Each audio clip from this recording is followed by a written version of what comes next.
everybody, and welcome to a mask making tutorial. In this tutorial we are going to be making a 3-pleated mask. The mask will have a nose wire as well as a polar fleece covering over the nose wire to make sure that it's still comfortable.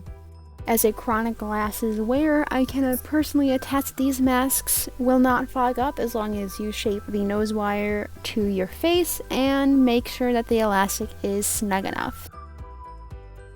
Alright, so first for the materials, we're going to need 100% cotton fabric. Quilting fabric is the most common, and researchers at the Florida State University have said that quilting cotton is in fact the most effective for making non-medical face masks.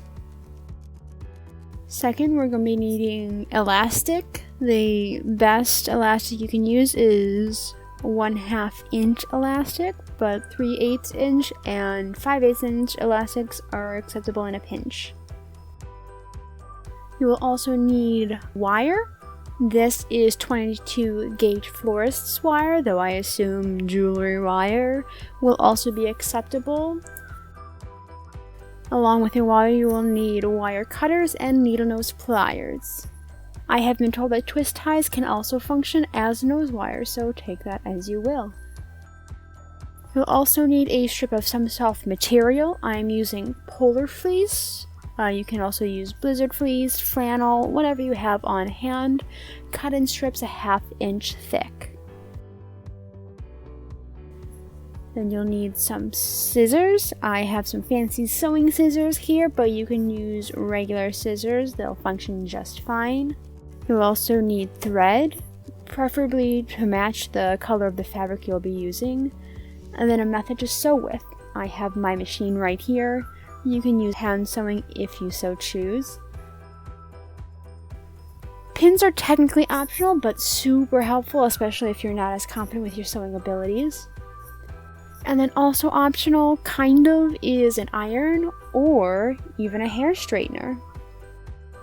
Then you also want some tool to measure. A ruler is helpful. If you have a clear ruler, that's even better, as well as something to mark the fabric with. I have some fancy pens and markers here, but you can just use a pencil or a pen. And now it's fabric time. So go ahead and pull out your fabric. The fabric should come pre-folded, but if it doesn't, just make sure that you're cutting 2 sides out at once, just to make it easier on you. Now we're going to be making a 9 inch by 8 inch rectangle out of this fabric. The 9 inches is what is going to go from ear to ear, so if you have what is called a directional fabric, then make sure that you plan accordingly when cutting out your fabric. The 8 inches is from nose to chin, the 9 inches is from ear to ear. I'm just going to be very careful when measuring, so I'm making sure that the marks are at a 90-degree angle.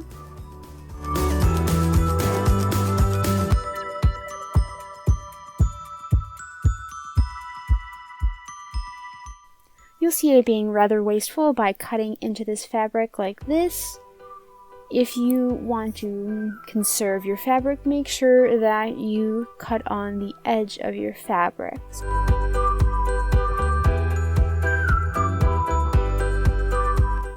And I'm just going to stick a pin in there to make sure that the pieces don't shift around while I'm cutting them. Now we're just going to speed through the cutting.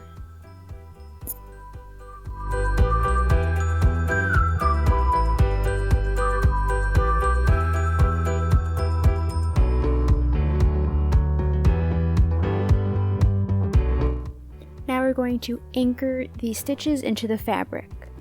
There are 2 ways to do this. My machine has a stitch in place feature, but most machines also have the back stitch. Choose one of these ways to anchor your stitches and then sew. I'm using a 1/4 seam allowance-ish. I'm really playing it by ear.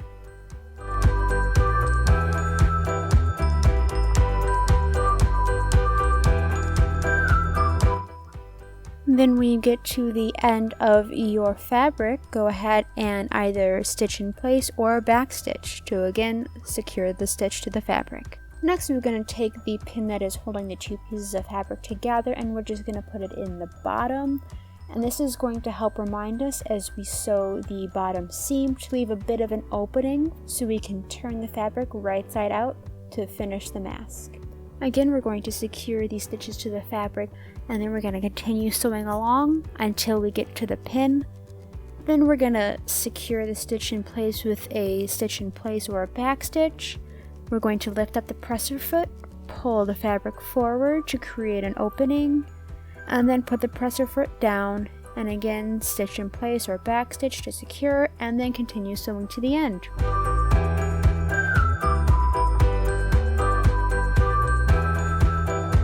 Now we're moving over to my ironing table where I will be ironing the seams.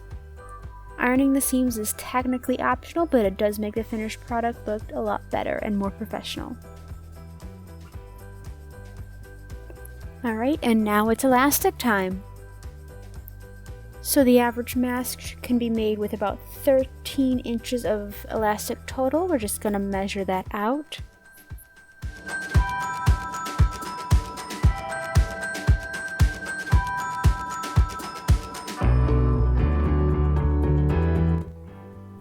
Then fold it in half and snip. If you're making a mask for a larger individual, I would suggest elastic size 14 to 15 inches, and for a smaller individual, about 12 to 13 inches would be optimal. Now the method to putting in the elastic is a little tricky, so I'll do my best to explain it.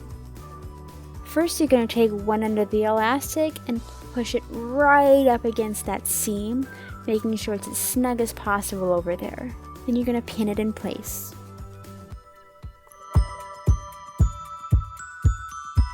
Then, being careful not to twist the elastic, you're going to push the other edge of the elastic against the opposite seam line.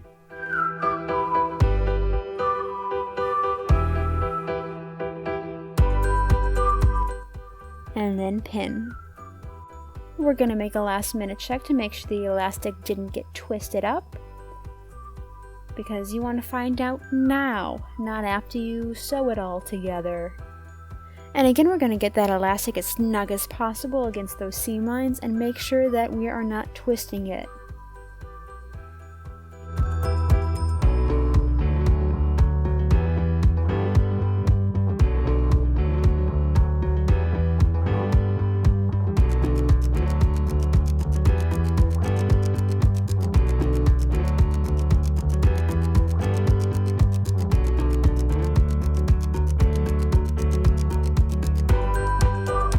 So this next part might seem a bit confusing, but bear with me.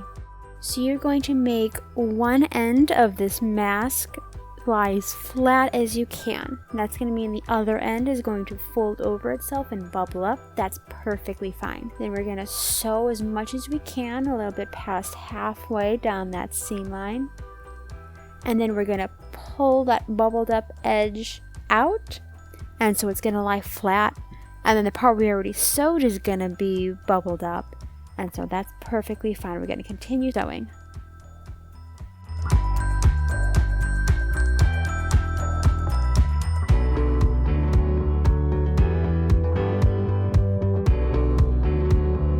And then you're going to repeat the process with the other side. Again, making sure the one end is as flat as you can get it. Sewing. And then pulling the other end out, so the previously sewn side is bubbled up, and then continuing the stitch. Again, make sure you are securing your stitches as best you can. Now we're just going to speed through this pressing. Again, ironing is technically optional, but I do suggest it as it makes sure the stitches are nice and sturdy.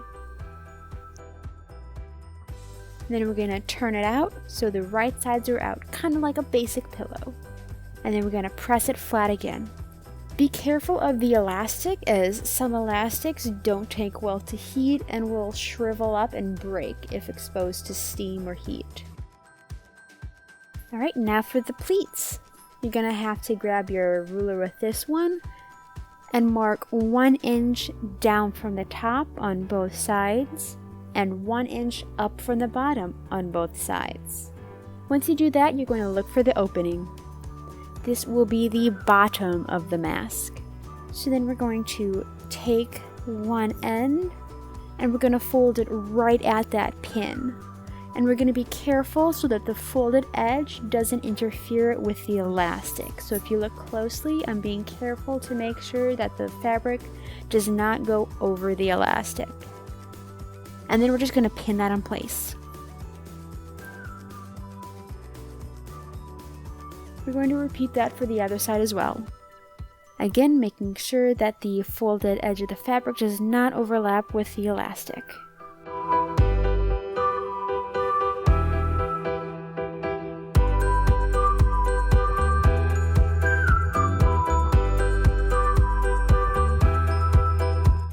Then we're going to find the bottom because the middle pleat is going to be folded down towards the bottom. Then we're going to find it and kind of do it by eye. Again, you want to make sure that the fabric doesn't overlap any of the other pleats, and that's just to reduce the bulk.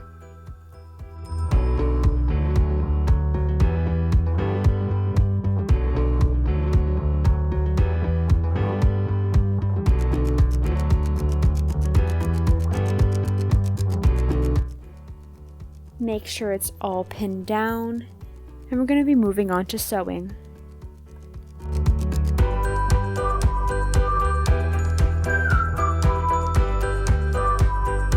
Starting at the top right, we're going to make a seam line all the way down. This is the part where I have to tell you that you should not be sewing over pins. However, ain't nobody got time for that.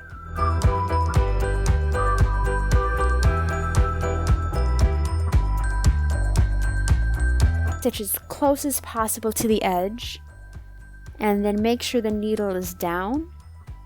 Lift up the presser foot and turn the mask around. Then you're going to make sure that the bottom pleat is out of the way as you sew along the bottom edge, making sure to catch both sides of the opening you like. Then you're going to get as close as possible to the other edge. Again, make sure the needle is down. Lift up the presser foot, turn the mask, put the presser foot down, and continue sewing to the end.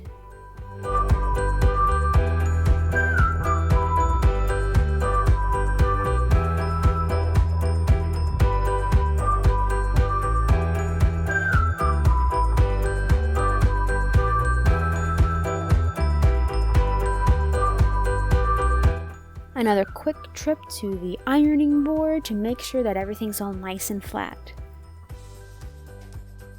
Now we're getting into the hardware. Go ahead and grab your wire and your pliers and wire cutters and measure out about 5 inches of wire.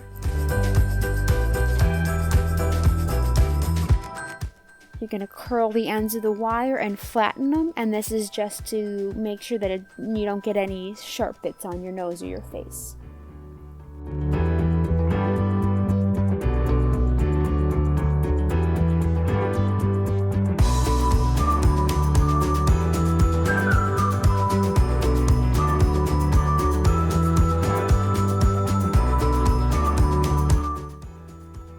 You can pin the wire in place to your mask, but it's not necessary.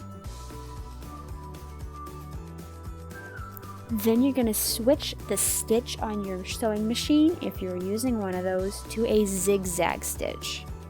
I personally drive up the stitch length, not the stitch width, but the stitch length, to make it easier to sew. Then we're going to stitch the wire into place. And this is why we're using a thread that matches the color of your fabric, because this will show to the other side of the fabric.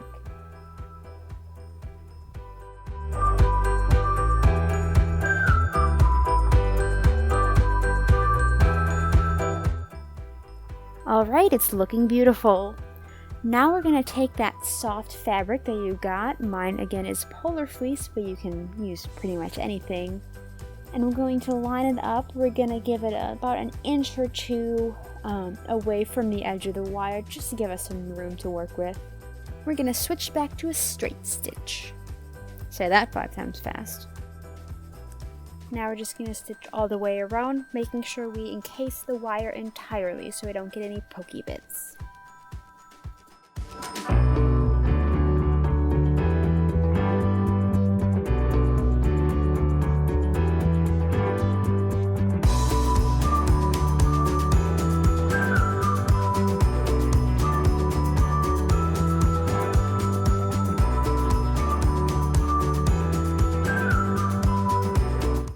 Alright, we're in the home stretch.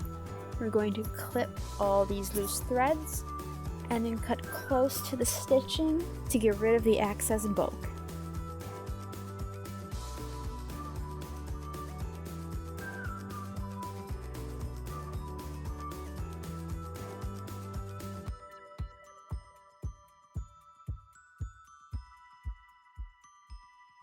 And you're done!